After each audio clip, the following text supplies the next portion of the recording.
Alright, welcome to Ride with Tesla FSD. We are still on beta 10.10. I know 10.10.2 has gone out, but I've not gotten that update yet.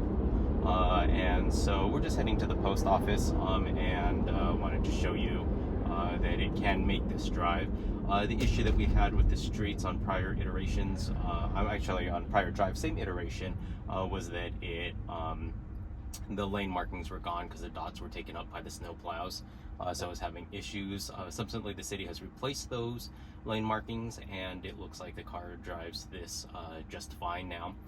I did want to give some thoughts on that CNBC video that was posted on how poor full self-driving beta is, and I think that video on how poor FSD Beta is more a reflection of the driver than truly what full self-driving beta is doing. And so the more I thought about it, watching his video, at the beginning he says, "Oh, I'm such a bad driver, I couldn't get into full self-driving, so what I had to do was change my driving style completely," and he referred to it as driving like a granny.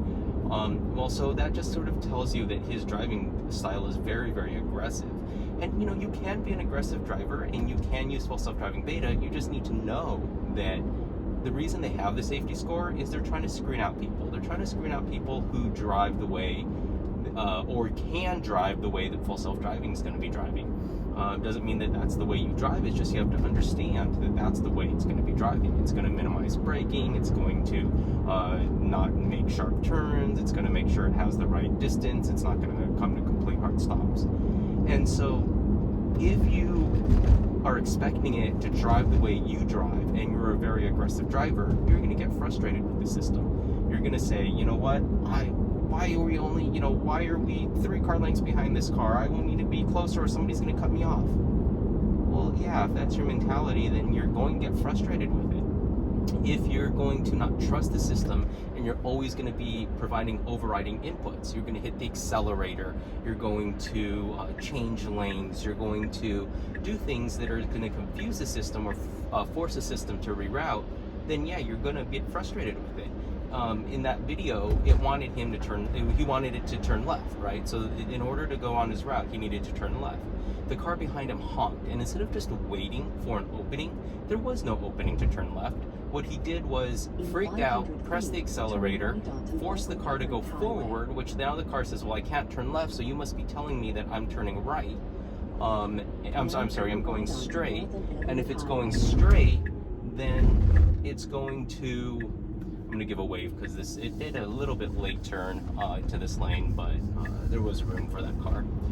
And it's going to say, all right, well, what do I need to go now? You're telling me to do something. You're telling me to go forward. All right, you have control of the vehicle. I'm going to override the input that the computer's telling it to wait for clarity and go left, and it's just going to go straight. Now it's going to go straight. It's going to have to reroute, and it's going to reroute by making a right-hand turn. But then he gets freaked out when it tries to make a right-hand turn because he's like, well, we want to go that way. And so it was just, I don't know, I think overall, I think he is probably a aggressive driver, nervous driver, not a safe driver per the safety score. And he was, obviously, he couldn't drive like as he put it, granny, for a long period of time. So he just drove 103 miles, I think he said, and then he let the car sit until he was let in. Now, yeah, if you do that, you're going to be frustrated with the system. But if you actually drive the vehicle and you adjust your driving style so that you can do your commute, you can do your drives, you can run your errands, but you can keep your safety score over 99, 98, then you're going to understand, okay, this is how I expect the car to drive once I turn it on. And then I think it becomes much easier to understand and accept it, and be happy with the way it's driving. The car wants to behave a certain way, and it's going to behave that way. You override the inputs because you have control.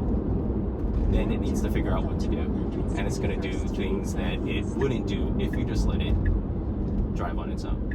And so far, as you've seen, 0 intervention, 0 disengagement drive. We've gone from main road back there.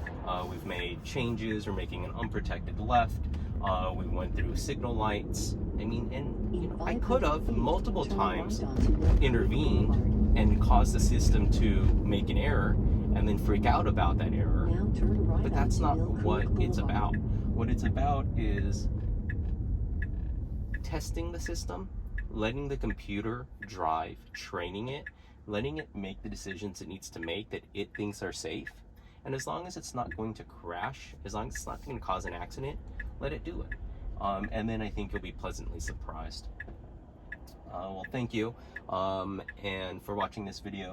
Thank you to all my new subscribers. I'm hoping this channel will grow quickly, and the more it does help me make more content. And so just pointing out here left, there's a lot of cars coming. They're going maybe 30, 35 miles an hour. After this Tesla, there's a Nissan, not quite clear. And then there's just a long line of cars here. And so after this Toyota, we should be clear. Car is gonna inch forward, creeping for visibility, and it's going to stop because there is a Honda coming. And after that Honda, we will be clear and we'll enter and go. And so I could have freaked out there. I could have hit the accelerator. I could have gone earlier, but that's not what it's about. It's about getting to your destination safely. Thank you so much for